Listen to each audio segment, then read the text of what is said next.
Buongiorno a tutti carissimi amici amanti del friscaletto siciliano, eccolo qua, sempre voi lo vedete, quello del mio carissimo amico Enzo Pinzone, in polistirene, quindi plastica dura, perché quello in canna, soprattutto adesso che fa caldo, poi magari quando farà anche freddo risente della temperatura, viene magari un po' più duro da suonare nell'intonazione, mentre con quello in plastica all'inizio soprattutto si va molto più sul liscio.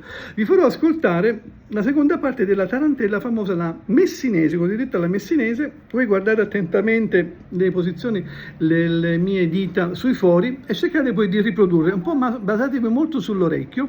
Ve lo farò sentire e poi la facciamo anche un po' più lenta. Vediamo, io spero che si vedano bene i bori, i furi del friscaletto, che si veda bene la posizione e che si vedano bene il movimento delle dita sui fori.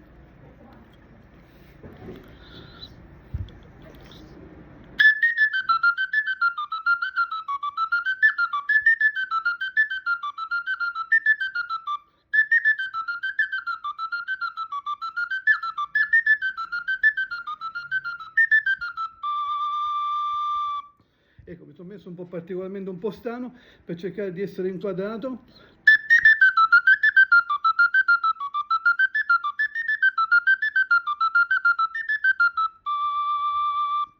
La faccio un po' più lenta.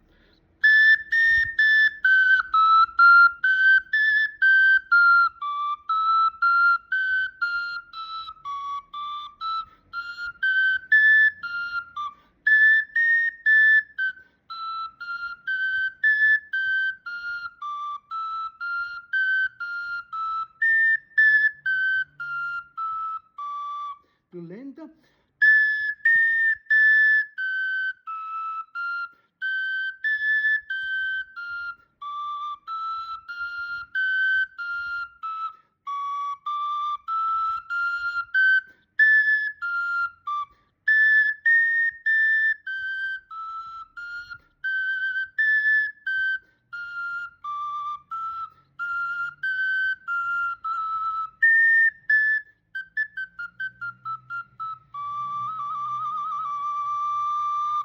Ecco cari amici, vi saluto, ci vediamo per la terza parte, iscrivetevi al mio canale e se avete qualsiasi domanda, qualsiasi dubbio, verode, qualsiasi cosa che pensate, scrivetemi e mettetelo nel post qua del video. Ciao a tutti dal Nino e dal Friscaletto Siciliano, ciao!